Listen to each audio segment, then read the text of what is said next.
Welcome back to The Last Word. I'm David Jenkins. I'm joined by Chris Pobst. And Chris, we have Sikeston back in the state playoffs again, and they have to go through the formalities of playing a sectional game and a quarterfinal game before they make the Final Four. And it looks like they're going to have no problem whatsoever against Park Hill Central, who they're playing Wednesday night. What are your thoughts about Park Hills? Unlike last few seasons, they've had a few formidable opponents standing in their way. Imagine Prep's been one of those guys. Borgia's always been a problem for them, but these next two steps, I don't see a problem at all. Park Hills, they come in with a decent record. They squeaked by an overtime win against Farmington, who Sikeston just kind of manhandled earlier in the season. Sikeston, they proved to me that they had a few lapses against Cape Central, but Cape Central's a very talented team. But they proved to me that they're on all cylinders right now. Well, I think first Sikeston should play their JV against Park Hills because that would make it a lot closer game, a lot more fun to watch. Maybe. I'm not sold on Park Hills at all. When you play those schools that they play up there, the little tiny little schools, and the style of play that they play, Park Hills stands no chance whatsoever in this game. They're an okay team. They're 21-6 on the season. They're led by 6'4" senior Drew Staggs. He's kind of an athletic player. He can score in the post. He really doesn't venture too far out from the basket. They do have a freshman. His name's Jake Bridges. They brought him up off JV, and he's been lighting it up for them. He had 17 in the championship game. He had 12 in the semifinal game. He shoots a lot of threes. So he helps them out a little bit and makes them a better team. But whenever he goes up against the press of Sikeston, they're going to turn the ball over. And being a freshman, I don't see that he's going to handle that very well. I think this is going to be a run a clock game, and we get to wait 45 minutes to watch the Dexter girls play instead of having a quick turnaround. Well, the thing about it is when you get to this point, you never want to overlook anybody, but you want to play at your best ability no matter who you're playing. And that's going to be the thing with me is Sikeston just making sure that they're on for themselves. It doesn't matter. It doesn't matter who they're playing. It's a matter of if they can keep up their focus, if they can keep hitting on any kind of lapses that they have. Just trying to fix themselves because right now they're the top team in Class 4. They're favorite to win a state championship, and even though they have two minor bumps along the road, if you want to even call them bumps, just games that they have to get through, they still want to be in top condition and playing at the top ability when they get to the state finals, because there you never know what could happen. Right, and they just need to jump on them early and put them away early, get their starters on the bench so nobody gets hurt. That becomes an issue in these type games.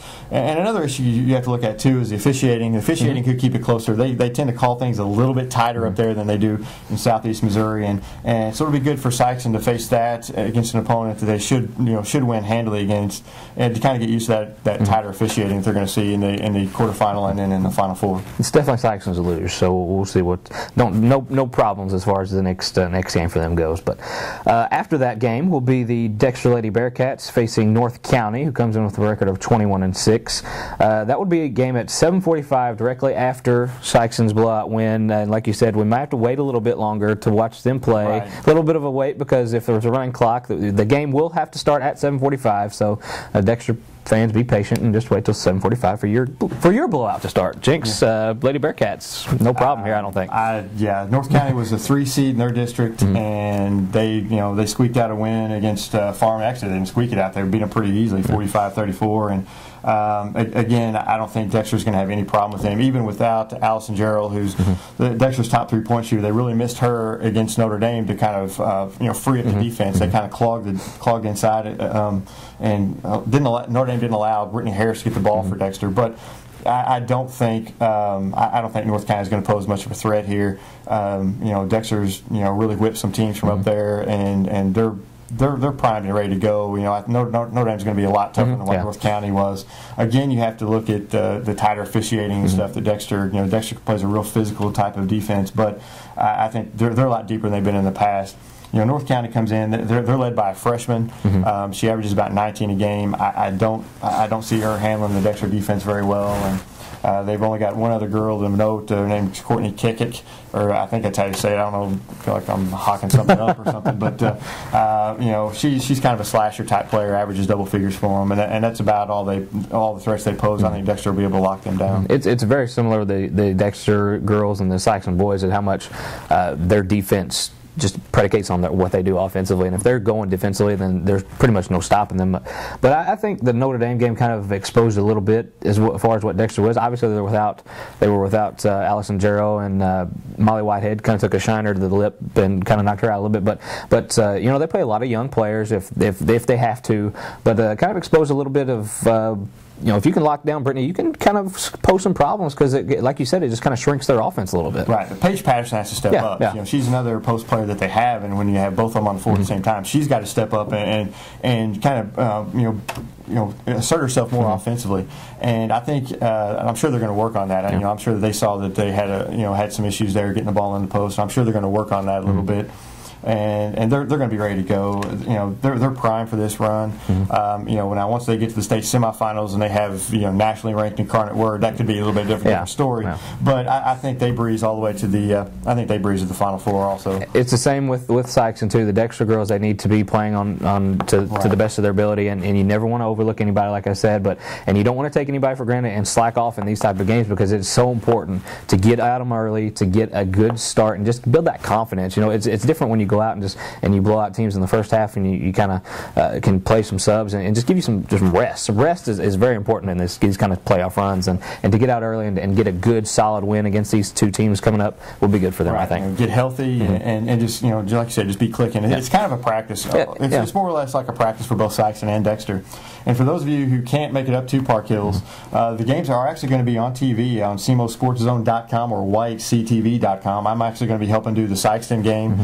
So if you can't make the games, you can watch them on CMOSportsZone.com or WhiteCTV.com.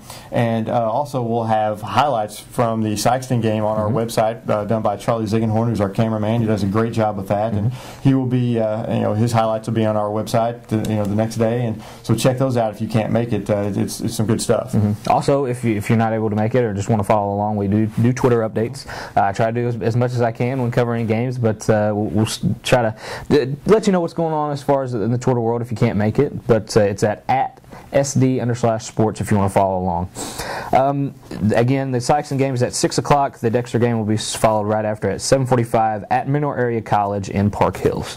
We move on to the Class 2 semifinals. Jenks, Oran kind of surprised some people with this state run that they're making, but they made it to the semifinals. They're going to Columbia. Been a very good team all year, but a big, huge win over Wynonna, and Seth Russell being the hero with that, with a late jumper at the end. And I know you have some stats for us as with who they're going to be playing next. The Salisbury Stakes, as we like to call them. What do we have to fear from the Stakes? Well, the Stakes are tough. They've only lost 5 games in the last 3 years, and the Stakes lost to Billings in the state finals last year, 83-79. So they really want to get back here. I'm sure they're going to be motivated to win the state title. They're very talented. They have a 6'5" center named Austin Francis. He averages about 16 points a game, 7 rebounds a game. Austin Wyatt's a 6'2" guard for them, averages a little over 15 a game. He's their 3-point threat. And then from the people I've talked to, their best player is probably Zach Wyatt. He's a 6'3" swing man. He kind of fills the stats, 14 points a game, about 6 assists, 6 rebounds a game, and he's kind of everywhere for them. They're very talented. They're not real athletic. They're going to match up well with Oran, but they're going to have a little more size, and they're definitely going to have the experience of having played up there, and they know how to win. Not that Oran doesn't, but they know how to win. So it's going to be a tough test for Oran. The big thing that sticks out with me with Oran is they've been in some tough games, and when you get, no matter who you're playing in the state semifinals, finals, whatever, you're going to be in a close game. Oran has pulled out 2 very good, solid wins, a great win Saturday against Wynonna, obviously, with the late shot by Seth Russell, just kind of exercised some demons in baseball because he had a kind of a rough outing in the baseball Final Four, but was very proud to see him kind of get that moment for him, and I know that made him feel good. But again, good, solid, close, battle tested is like the term we like to use, and that goes a long way when you get up in the Columbia area in a huge stage like that. You're right, it does, and it really makes you look tough if you get a little bit behind. They were behind against Wynonna for most of the game, and they fought back. So if you go in and you play the Stakes and you fall behind, and you're gonna you're not going to panic. You're going to be able to fight back. And like you said, Seth Russell had a big week. Actually, he had a long shot to kind of put him back in it against Ellsbury. They trailed against Ellsbury in the sectional game, and he had about a half quarter, a little bit behind that to to kind of cut the game and give them some momentum going into the fourth quarter. So he's had a big week, and he's a clutch player. They have a lot of guys, a lot of seniors who are clutch players. They're used to being there in baseball, so they know what it takes to get there too. So it ought to be a battle in that state semifinal game and try to get that state championship game on Saturday. In saying that, Salisbury is definitely no stranger to the state competition. They were there last year against Billings in its state championship game, and they seem to always be in the conversation when it comes to Class 2 basketball. But I think that's a very good matchup, a semifinal, because that's like you said, they match up really well. And Oran, they have 5 guys that, like I've said before, they can put up over 10 points a game, and anybody can beat them. One time it could be Alex Haring, it could be Cody Moore from the outside, or Seth Russell doing a little bit of everything. But the chances, I'll ask you, Jenks, chances of them actually pulling out a state championship. State championship? Yeah. I don't know. I don't see it. If you look at my Magic 8 ball up here, I don't see them making winning the state championship. But it wouldn't shock me if they did. I really think they're going to struggle against Salisbury. I really do. I think Salisbury is, like I said, they're played in the state championship game last year. I think they're really primed to and really want to race that and get back there again. Where they in the semifinal game, you have Iberia from Siberia, and I don't know much about them. And you have West Platte, who's the #1 ranked team in state. They're undefeated. So they're going to be tough. So they've got 6'10" and 6'5" across their front lines. They're pretty big. Height. Yeah. So that would pose a problem. So I think Oran's really going to have to play well. Would I be shocked? No, but I really don't see them winning the state title. I hope they do though. Yeah, I mean it's great for their basketball program, because last time they went to the Final Four has been 1969, and it's been a long time since they've had a decent success as far as going to state. And so I'm very happy for Oran and their program and Coach Showmaker. He definitely deserves it. And I hope I'm wrong. Put my stuff up on the bulletin board and helps you guys, please. Because I hope I'm wrong. I'd love to see you guys win the title. Love to see our SEMO teams do well, and we have SEMO pride here, and we're rooting for everybody. So, with saying that, there's 2 teams that are not going to be going to the state semifinals this year, and Scott Central and Charleston, and Jenks. Not really, I wouldn't call it a surprise that these two teams lost. A lot of people maybe thought that Scott Central was kind of living on borrowed time. Charleston just happened to meet a more talented team.